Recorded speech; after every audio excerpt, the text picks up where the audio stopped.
Hello, you two. I'm glad you got my letter. Durin's awake and waiting on the bench over there.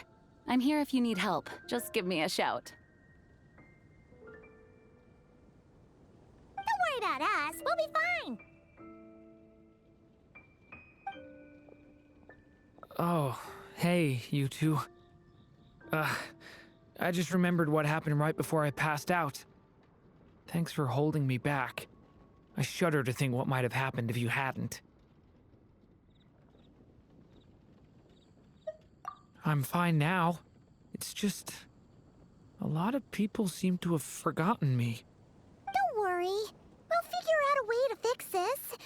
Why don't you start by telling us what happened? It felt so strange. After I realized no one recognized me anymore, I suddenly felt like I'd completely lost contact with my body. Abyssal power lies sealed within this body I inhabit. So when I lost my connection to it, I lost control of that power too. It wasn't until I heard everyone calling my name that I was able to reconnect with my body. You lost contact with your body? Does that mean there's something wrong with it?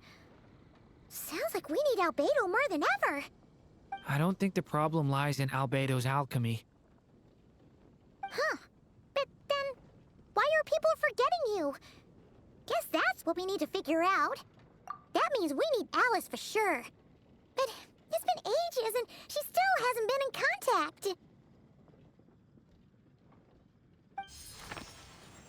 Now would be a really good time for a hint. How could the story's budding branches even hope to reach beyond the towering walls?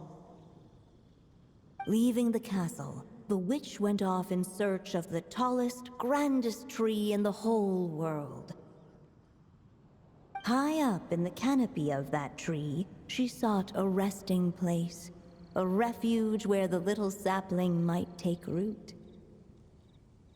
Go to that place, for it was there that the sapling felt its first breath of wind. Huh? Was that another clue? Does that mean the story isn't over yet? Leaving the castle. It just occurred to me. If this story is all about my own experiences, then wouldn't what happened after I left Simulanka be part of it too? But how could she possibly know exactly what would happen? And even if she did, how could we know when the story was complete? Yeah. Since we can't reach Alice right now, we'll just have to get to the bottom of this ourselves. But first, we gotta figure out where this riddle wants us to go. The tallest, grandest tree in the whole wide world. Huh. The only place that ever gave me that feeling was the one I ended up in right after leaving Simulanka. They had great coffee there, too. And so many books you'd never run out of things to read. Think about it. Our search in Mondstadt began in a library, right? Well, Sumeru City's got one of those, too. And it's absolutely huge. What do you say? Should we try looking there? Huh. That does kind of make sense. And it's not like Paimon's got a better idea. All right. Let's just give Jean and the others a heads up first. Well, it sounds like you've got a plan, so I won't interfere. All I ask is that you stay safe. Albedo won't be back for some time, and until he is, we can't know for sure how dangerous Durin might be in his current state. I'm so sorry about what happened before.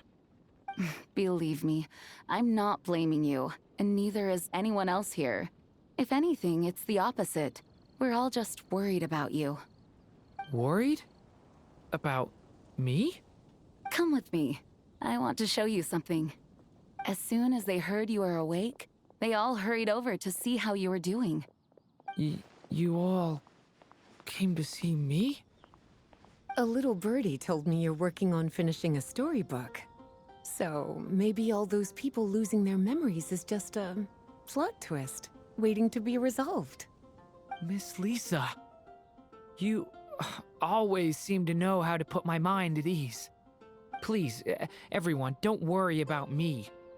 When I get back, I'll find a way to complete my mother's story, and the one we started, too.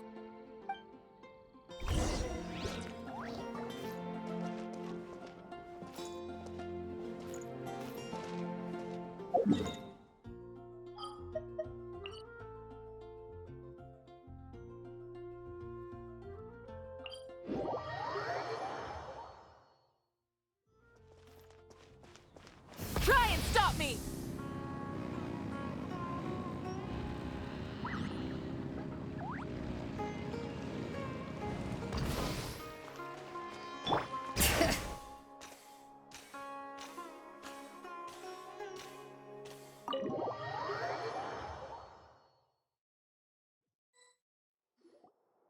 Whew. After the library hunt in Mondstadt, it's not as if Paimon was expecting this to be easy. But this... Yeah... This is something else. Where do we even begin? Even the clue this time seemed kind of cryptic. Yeah. Guess the best we can do is stay on the lookout for more weird things going on. Huh? Sorry, what was that? I'm here to return Volume 5. According to the catalog, Volume 5 of this series is not available for loan. I can't accept the return of a book that was never checked out in the first place. Let me put it this way.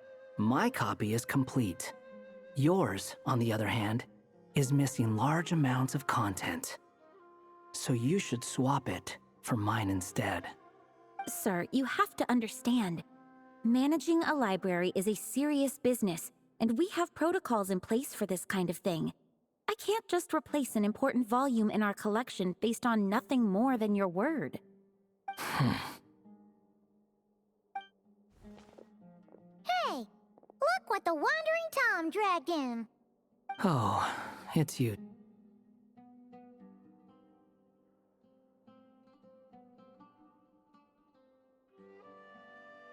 And, what is it you're doing here? I'm a traveling scholar, as you know.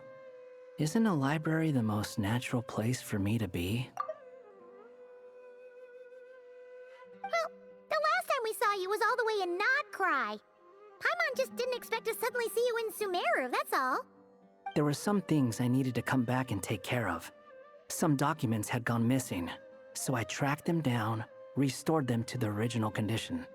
And now, I'm here to return them. And considering what I'm planning to do next, it feels like a weight off my shoulders. What's going on with you, huh? You look like a kicked puppy. Hat guy. Ah, at least you haven't forgotten about me. What's that supposed to mean?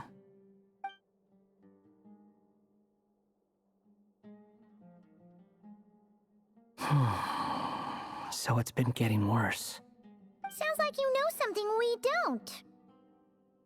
After he left Simulanka, he spent some time traveling Sumeru with me.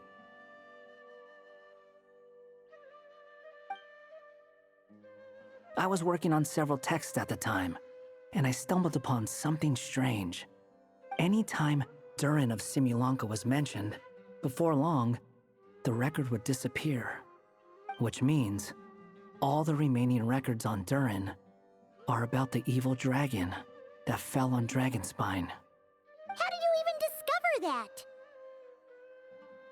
If I remember correctly, Hat Guy loved the time he spent in Simulanka so much that he started writing a travel log. That's besides the point. The fact is, you're not affected by the ley lines of this world. I'm sure you can grasp the implications of what that means. His case is different from mine. It's more like the world itself refuses to accept his existence. It started with a few written records, but now, it sounds like it's spread to people who never met him or didn't know him well. At this rate, the whole world might forget him altogether. The whole world? But that includes all my friends in Mondstadt, and even Hat Guy, too. So that's what you've been worried about all this time? Why didn't you just tell me? There are more important questions right now, like figuring out how to fix this. That mage clearly cared a lot about her child. She left that book behind for a reason. If you want answers, isn't that the place to find them? You think that didn't occur to us already? Problem is, we need to find the memory that unlocks the next chapter first. Mind if I take a look? I just want to know what secrets this book is hiding. Besides, I've run into a bit of red tape, so I've got time. Of course. Be my guest. So, the memory we've been looking for was about you? All along?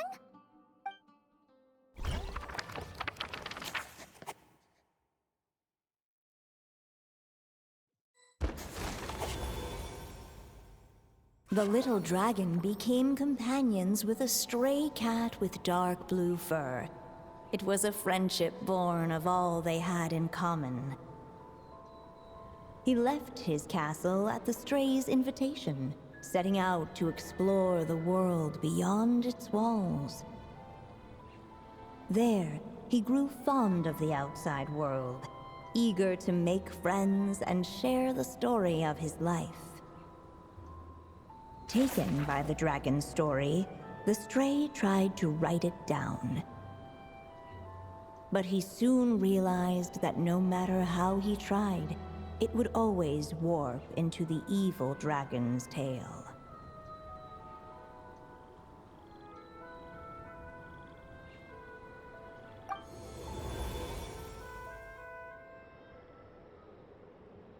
So, this is the world where this chapter takes place? Looks like we're at the top of some kind of gigantic tree. This one must be about what happened to me when I first arrived in Tevat. No wonder the memory that unlocked it was about Hat Guy. Most of my memories from that period were. Hold on. Anyone want to explain how I ended up looking like this? Maybe you've become a character in the story too.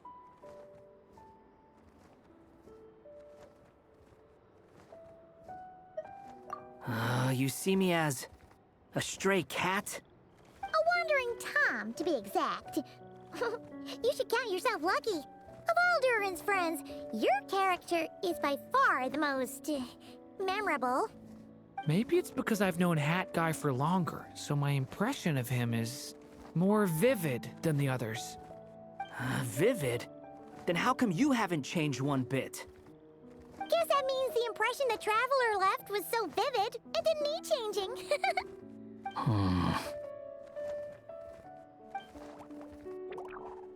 Hello, everyone! Ready for today's adventure? It's the storybook, Durin. Oh. So you're not playing yourself in this one? Does that mean the two of you have even more memorable roles to play?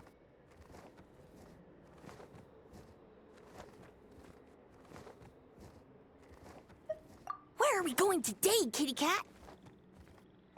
Whatever. Just follow me. Same as always. Okie dokie! Can we chat along the way? If you have something to say, just say it. Was that seriously how the two of you communicated when you first got here? Yep. Anyway, how do we get ourselves out of here? Usually, the narrator gives hints to help us figure out what to do. Speaking of which, about time we got some of those, don't you think? The story's vines had woven themselves together into a giant tree, the boughs of which a little storyless dragon now paced, homeless among its leaves. He had to find a way to leave this place and set off in search of a home of his own. If he stayed, the world would erase him from its memory altogether. To leave this place? But Where am I supposed to go? The little dragon felt completely lost. Just like the vines, the road ahead branched off into different directions, twisting and turning before disappearing into the mist. But as luck would have it, a prophetess waited up ahead. Perhaps she might know where each path might take him.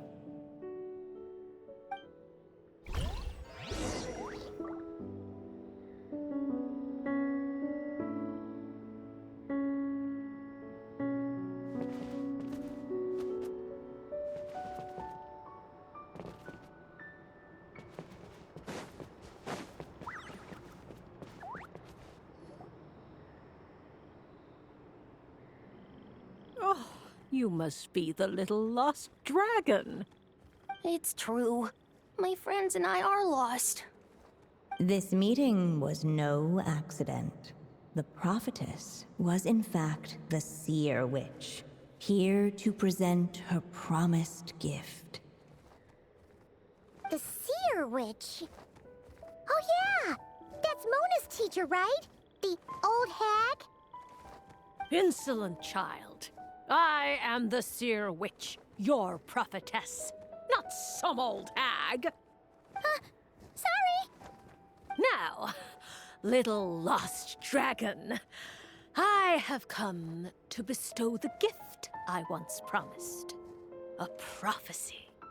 A prophecy? Hear me now, for my prophecy is this. One day, the dragon from beyond the castle shall be reborn, and none may avert its coming. The wind took the prophecy and swept it off into the distance. And so, the little dragon was shown a path to wander. As far as I remember, once that alchemist from Mondstadt learned about the prophecy, he chose to stand with you against the evil dragon. So, what does any of this have to do with you being forgotten?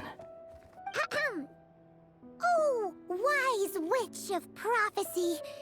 Could we trouble you with another question? As enigmatic as she was elegant, the seer witch spoke no more, for her thoughts had long since returned to the starry firmament above. Just when we actually needed her. The seer witch was my mother's friend, so the prophecy she just gave should turn out to be helpful. Well, it's not like we've got better options. But, if all we need to do is leave this place, which path should we take?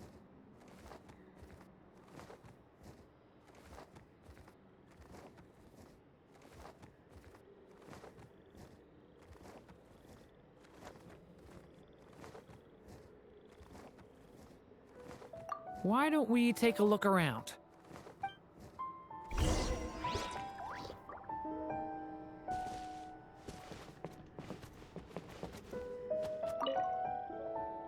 As enigmatic as she was elegant, the seer witch spoke no more, for her thoughts had long since returned to the starry firmament above.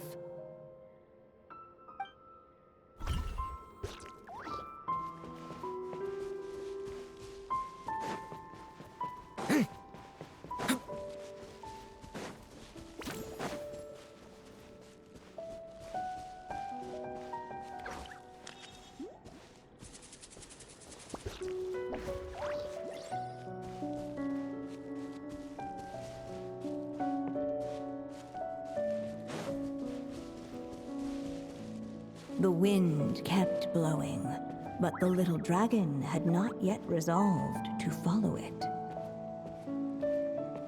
Before him lay a foggy path, and where it might lead he could not tell.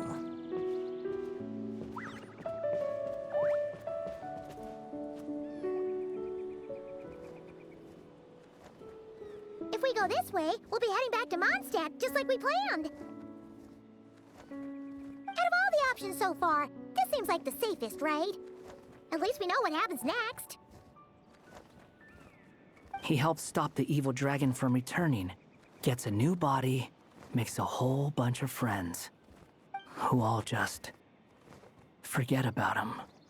But you didn't forget, Hat Guy. I'm just saying, choosing this path wouldn't solve the main problem. You'd still end up being forgotten. Huh. I'm not against choosing this path. I just wonder what secrets it might be hiding. Let me think about it.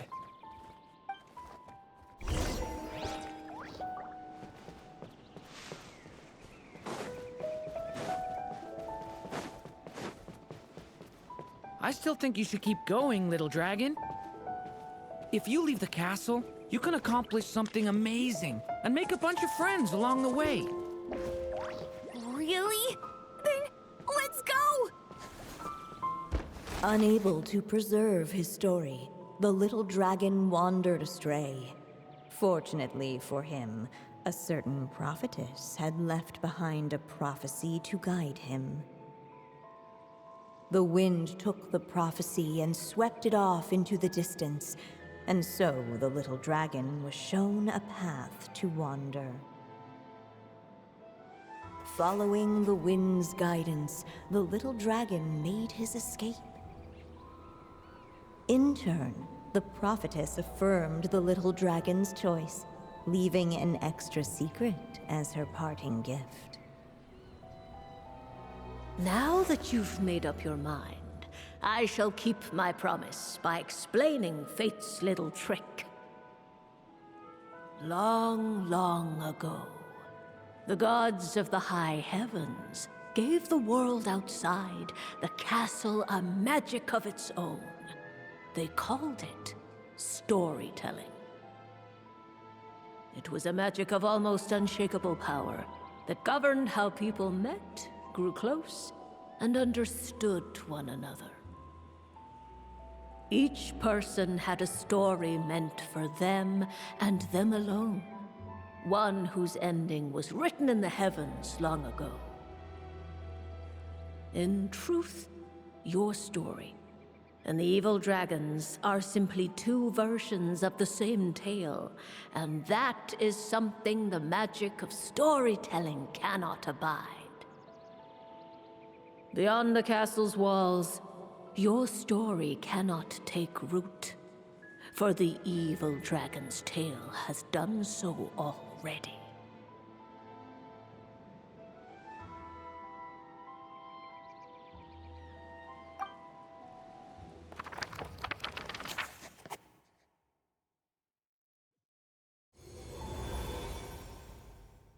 So, that was the secret? Huh. You still don't get it? Simulanka Durin and Tevat Durin share a special kind of connection. Their fates are mirror images of one another. While they were in two separate worlds, there may have been some mutual influence, but their fates were independent. But when Simulanka Durin came to Tevat, a version of his fate already existed there. So, how can two fates exist at the same time? The answer is, they can't. The rules of this world don't allow it. You can't return a book you never checked out in the first place. So, what's Durin supposed to do? Those mages seem to have come up with quite the ingenious solution.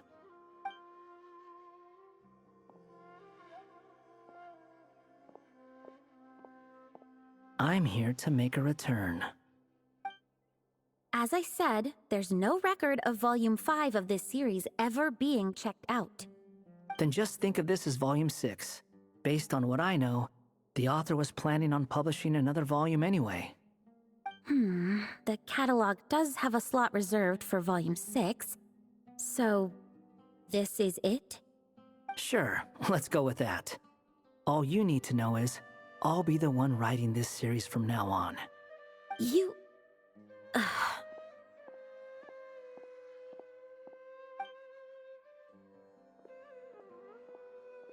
are you up to this time? Remember the red tape I mentioned before? Well, I just took care of it. Now, I guess you'll be off to see your alchemist friend? It should be pretty obvious by now. He has the answers you're looking for. Well, we do have a whole bunch of things to confirm with Albedo, that's for sure. But didn't Jean say he'd be gone for quite a while? I'll join you. Just let me know when it's time to go.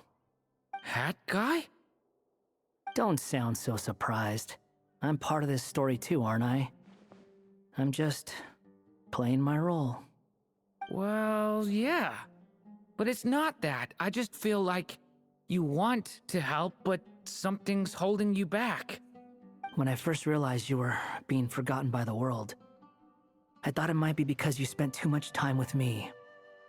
I even thought cutting our ties might be the only way to fix it. Why would you think that?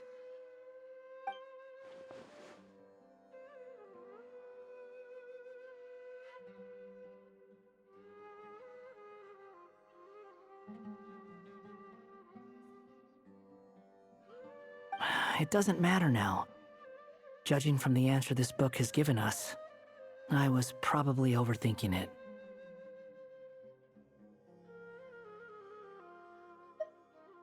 Just as well. With the ley lines rejecting him like this, the people who still remember him are his only remaining connection to this place. If that last fragile tie was broken, who can say what devastation his unbound body might unleash? And to think I'm one of the people keeping you here, instrumental in helping change your fate. Can't say I saw it coming. Well, if it's good enough for Hat Guy, it's good enough for me. After all, he is about as odd as humans get. Excuse me? With some people, even if you try asking a simple question, they'll always give you a complicated answer. And the more you ask, the more complicated it gets. Truth is, Hat Guy's just that kind of guy. Whatever. All I needed was a yes or no, so we can quit it with all the back and forth.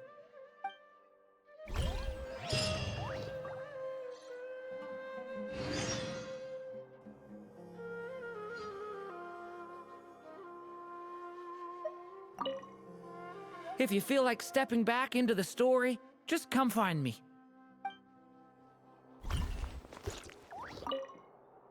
I'm sticking around for the next few days.